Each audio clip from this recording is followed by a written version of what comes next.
Boa noite. Boa noite.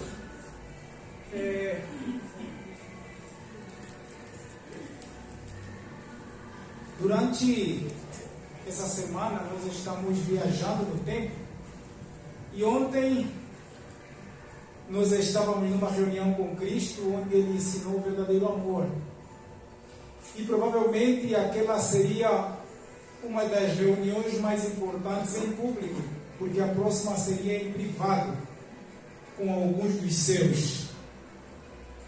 Sabem, queridos irmãos, eu não sei quantos gostam de ser amados ou de sentir amados. Mas Jesus ele teve 12 discípulos. E dos 12 discípulos tinha um discípulo amado. De quem eu estou falando? De Judas.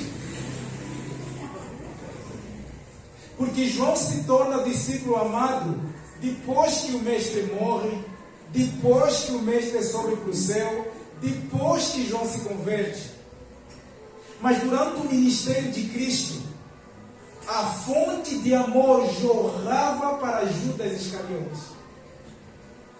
Cristo sabia de antemão que Judas o havia de trair. Então, quando uma mãe sabe que um filho está caminhando para um terreno perigoso, ela começa a investir todos os recursos que tem para tentar salvar o filho. Ela começa a investir todo o tempo, toda a dedicação, todo o esforço para tentar trazer aquele filho de volta à educação primária. E o Evangelho é exatamente isso. Quando alguém se submerge no pecado, a graça superabunda na vida daquela pessoa. Essa é a característica de Cristo.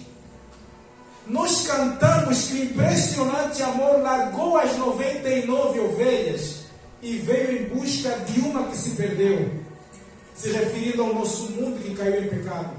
Então, parece que para Deus a matemática é diferente. Nenhuma mãe largaria 13 filhos e abandonaria eles em busca de um outro filho, um único filho que estava desgarrado.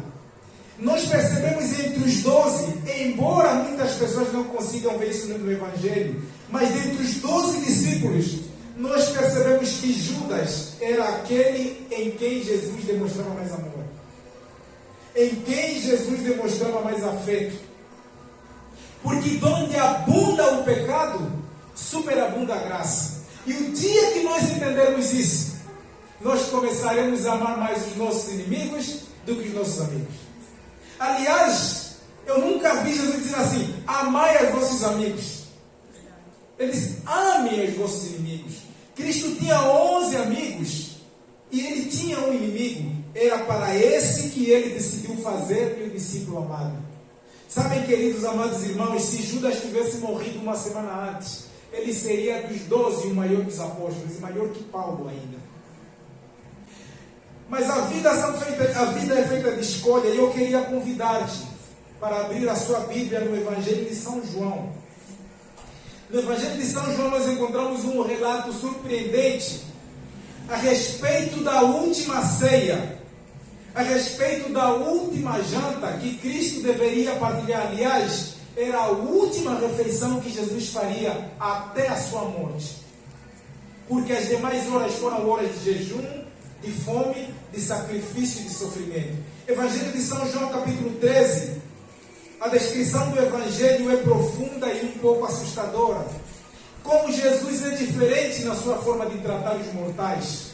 Como Cristo é diferente na sua maneira de demonstrar amor. A Bíblia nos diz, no versículo 1 do Evangelho de São João, capítulo 13. João capítulo 13, versículo 1 diz assim a palavra do Senhor: ora, antes da festa da Páscoa, sabendo Jesus que já era chegada a sua hora de passar deste mundo para o Pai, como havia amado aos seus que estavam no mundo, amou-os até o fim.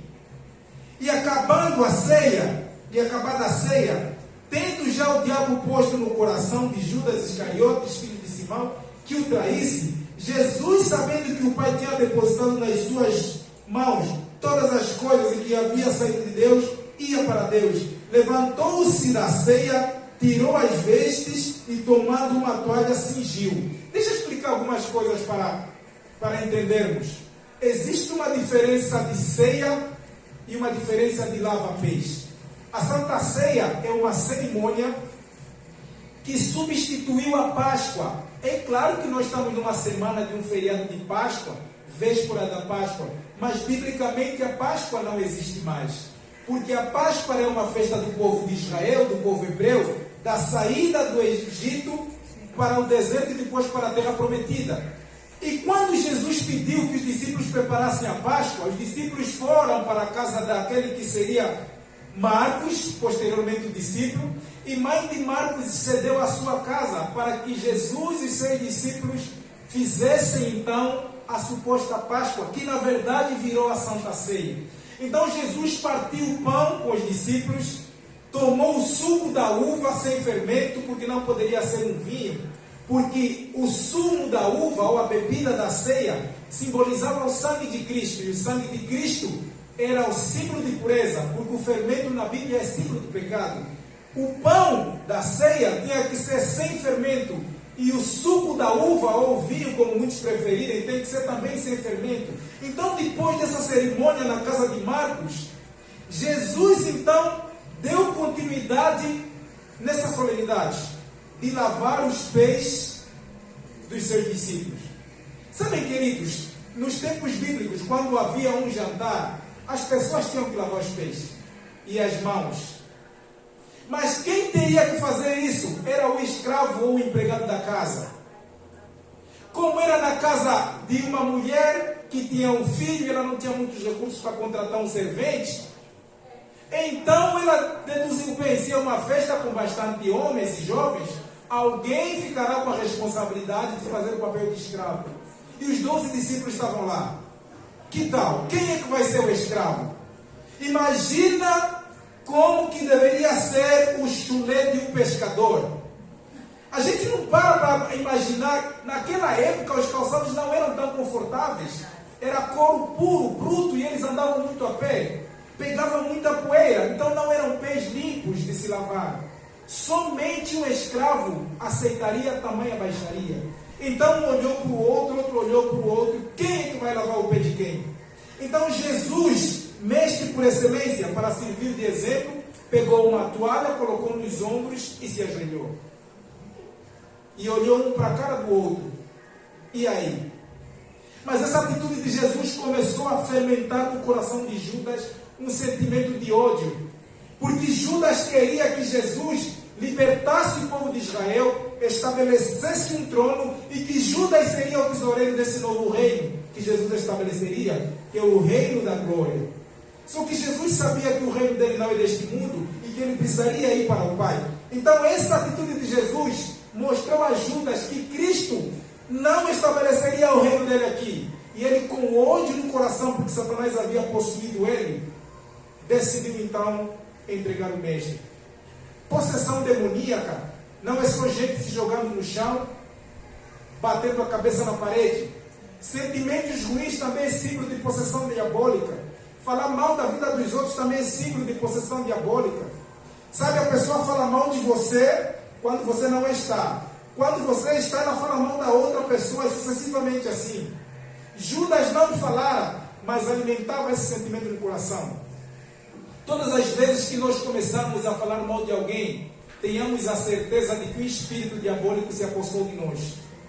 Sabem, queridos, voltando para o texto, a Bíblia nos diz, o versículo 5, depois deitou água numa bacia e começou a lavar os pés aos discípulos e a enxugá-los com a toalha com o que estava cingido. Então a Santa Ceia, ou a ceia, ou a Eucaristia, ou a festa que se come o pão em celebração do corpo e do sangue de Jesus, ela só funciona e só será verdadeira se tiver o lava-pés, que é um símbolo de humildade, que é um símbolo de purificação dos nossos pecados, que é um símbolo do batismo através do corpo e sangue de Jesus.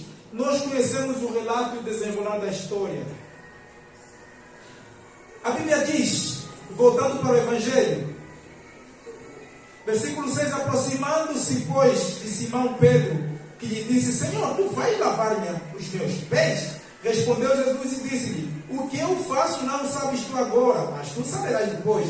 Disse-lhe Pedro, nunca me lavarás os pés. Respondeu-lhe Jesus, se eu não te lavar, não tens parte comigo. Disse-lhe Simão, Senhor, não só os pés, mas as mãos e a cabeça. Disse-lhe Jesus: aquele que está lavado não necessita de lavar senão os pés, pois no mais tudo está limpo. Ora, vós está limpos, mas não todos, porque Judas estava sujo. Porque bem sabia ele que havia um que o havia de trair. Disse-lhe: nem todos vocês estão limpos. Versículo 12. Depois que lhe lavou os pés e tomou as suas vestes, se assentou outra vez à mesa e disse-lhe: entendeis o que vos tenho feito?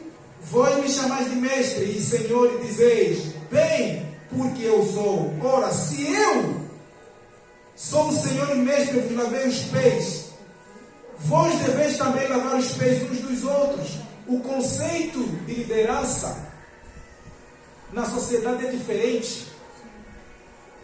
O empregado não é o padre. O empregado não costuma ser o pastor. O empregado não é o presidente. O empregado não é o político. O empregado é aquele que vai à calçada. Mas no reino de Deus é diferente. Jesus disse: eu sou o mestre e eu estou sendo vosso empregado. Vocês deviam fazer também assim. Esse conceito de superioridade que a nossa sociedade arrogante tem é terrível. Porque no reino de Deus, o chefe é o que serve. No reino das trevas, o chefe é o que é servido. Se acontecer uma guerra num país, a pessoa mais protegida será o presidente do país. Ainda que todo mundo esteja exposto, o presidente será o primeiro a ser retirado de uma situação. Mas no reino de Deus as coisas são diferentes. Jesus disse que eu sou o rei, o príncipe da vida. E ele não ostentava poderes e riquezas, andava montado num jumentinho. E não tinha uma casa própria, disse ele, não tinha nem onde reclinar a cabeça. Hoje quem é chefe, quem é rei, quem é bispo, quem é papa, quem é pastor, quem é advogado, quem é doutor, é o que está lá em cima. Aquele gari que vai à rua merece o escanteio da sociedade. No reino de Deus é diferente. No reino de Deus, o líder religioso é o empregado.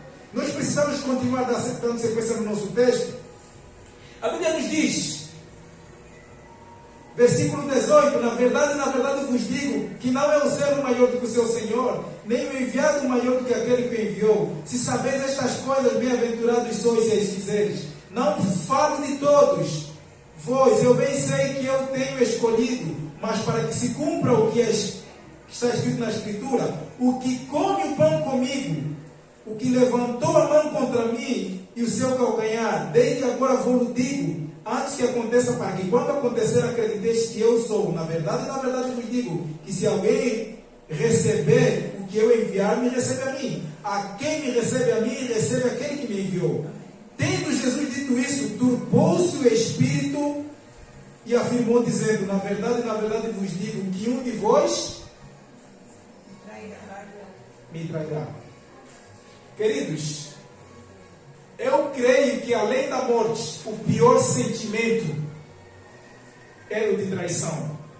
Eu não sei aqui quantos já passaram por essa desagradável experiência, mas quando alguém trai a sua confiança, quando alguém trai os seus sentimentos, é a pior coisa que tem.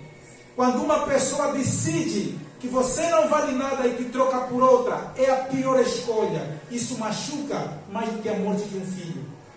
Sabem, queridos amados irmãos, a Bíblia diz que Jesus começou a entristecer-se por causa da certeza que ele tinha de que ele seria traído. Não era nem pelo fato de que ele morreria, mas da forma de como ele morreria. Aquela pessoa que ele muito amou, aquela pessoa que ele dedicou talento, dedicou força, dedicou tempo, é a pessoa que o trairia. Aquele mais próximo. E Jesus teve uma ousadia, queridos irmãos. Cristo fez uma declaração de amor que jogou um balde d'água no coração de Pedro, Tiago e João. Vamos continuar a leitura. A Bíblia diz, versículo 22, então os discípulos olhavam uns para os outros, duvidando de quem ele falava. Ora, um dos seus discípulos, a quem Jesus amava, estava reclinado no seio de Jesus, que era João. João tinha o costume de colocar a cabeça no colo de Jesus para descansar. Então Simão Pedro fez sinal a este para perguntar quem era aquele de quem Jesus falava. Pedro disse: olha, João, você é muito amigo de Jesus, pergunta a ele aí se ele está falando de quem. Qual de nós? E inclinando-se ele sobre o peito, e Jesus disse: Senhor, quem é? Jesus respondeu: é aquele a quem eu dei um bocado molhado. E molhando o bocado, deu a Judas Iscariotas, filho de Simão.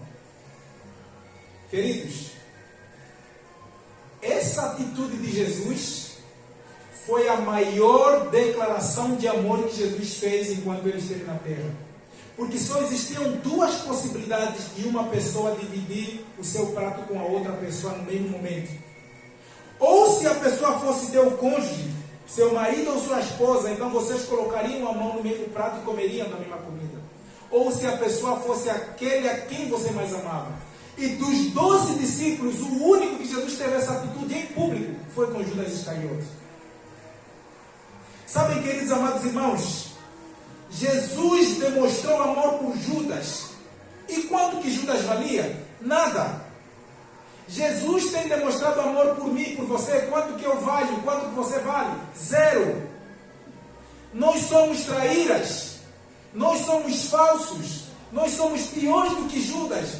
Traímos a confiança daquele que nos ama. Todos os dias nós traímos o nosso Senhor Jesus. E Jesus incansavelmente tem insistido conosco, dizendo que Ele vai demonstrar amor por nós ao caminhar-se em direção ao leito, ao subir naquele madeiro e derramar todo o seu sangue em favor de nós. Sabem, queridos amados irmãos, quanto tempo ainda continuaremos traindo a confiança do nosso Senhor Jesus? Por quanto tempo continuaremos negando o nosso Senhor Jesus? Trocando Jesus por nossas esposas? Trocando Jesus por nossos maridos? Se o marido diz: olha, não vai para aquela igreja, você, ao invés de seguir a Bíblia, você prefere ficar com a escolha do marido. Se o esposo disser: olha, você não vai ser batizada, você, ao invés de decidir-se por Jesus, você prefere ficar com a esposa. Se o patrão disser: você vai ter que vir trabalhar no sábado, e Jesus é o Senhor do sábado, então você prefere ficar com o patrão e não ficar com Jesus. E todos os santos dias nós temos traído a confiança daquele que nos ama e que publicamente, como fez com Judas, fez isso por nós, subindo no madeiro e sendo pendurado numa cruz. Judas então entendeu que o segredo dele fora descoberto e que não havia mais nada para esconder. E ele, irado, saiu da presença de Deus e foi fazer o negócio que ele propôs ao seu coração. Os discípulos entenderam que Judas era o traidor. Jesus percebeu que Judas tinha rompido a última linha tênue entre a vida eterna e a morte eterna. Deus traçou um limite até onde o ser humano pôde ir e pôde voltar. Judas, naquela noite, ainda que ele quisesse, ele não poderia mais voltar para os braços do Pai. Naquela noite, Judas, ainda que ele quisesse, ele não poderia mais obter a salvação. Porque Satanás tomou conta da alma daquele indivíduo. E a última chance era naquela ceia. E Judas saiu irado, bateu a porta daquela casa para nunca mais ver o rosto de Cristo com sentimento de alegria. E foi trair o Mestre. Quantos aqui nessa noite poderão de repente sair pela última vez por aquela porta, com o objetivo e a decisão de trair o seu Mestre? Quantos saem de suas casas pela última vez com a decisão de irem trair seus esposos? Quantos saem da sua última vez nas suas moradas para irem trair suas esposas? Judas pisou num caminho de terra movediça, um caminho que próprio Satanás trilhara, e é um caminho sem volta. Muitas pessoas hoje, na noite que eu vos falo, estão alcançando os últimos limites dos portais da eternidade e perderam a sua salvação. Para muitos no planeta Terra, essa noite, estarão pela última vez ouvindo o convite de graça e de misericórdia do nosso Senhor Jesus e estarão selando sua vida para sempre. Talvez eu esteja falando a alguém nessa noite que, por causa de preconceitos religiosos, por causa de vergonha, por causa do que a família vai falar Imagina o que o meu pastor vai dizer. Nossa, e o que o padre vai falar? Nossa, e se o meu marido souber disso, o que vai acontecer? E muitas pessoas, como Judas, têm traído a confiança no nosso Senhor. Sabem, queridos amados irmãos, eu queria ler o último texto com vocês, que se encontra no Evangelho de São Mateus, capítulo 20. Evangelho de São Mateus, capítulo 20, versículo 29. A Bíblia diz o que aconteceu depois que Judas teve aquela atitude.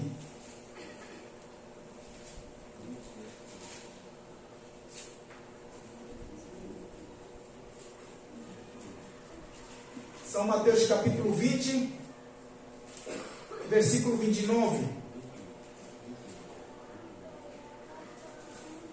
A Bíblia diz o que aconteceu naquela última noite, após a saída de Judas.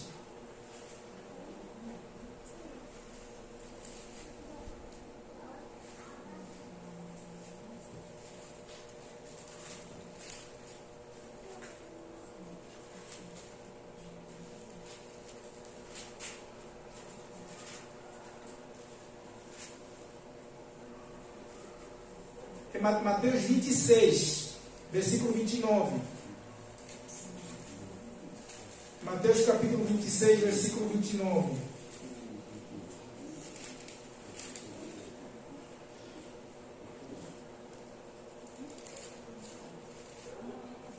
Mateus capítulo 26, versículo 29, diz assim a palavra do Senhor. Digo-vos que desde agora não beberei mais deste fruto da vide, até aquele dia em que eu beba de novo convosco no reino de meu Pai. E tendo cantado um hino, saíram para o Monte das Oliveiras. Nosso amigo vai cantar um hino. Enquanto ele canta, eu queria que você pensasse: Cristo está indo em direção ao lenho, Cristo está caminhando em direção ao madeiro, e essa noite no Getsemane será a última noite em que Jesus conseguirá com tranquilidade olhar para o rosto dos seus discípulos, porque eles não sabem ainda que o pastor será disperso e as ovelhas também. Talvez essa seja a última noite de muitas pessoas. Talvez essa seja a última noite de decisão. Não que as pessoas como Judas irão e se enforcarão, mas muitas pessoas trancarão o coração para sempre e não terão mais oportunidade de salvação. Enquanto eles saíram e cantaram o hino, Judas foi cumprir os propósitos para atrair aquele em quem nossa alma tanto anela. Eu queria que nessa noite você meditasse na letra desse hino e pensasse: como eu tenho traído meu mestre e o que eu posso fazer para mudar essa situação? Que nosso Senhor Jesus tenha misericórdia de nós e insta conosco como fez com Judas, para que nós sejamos amados no Senhor.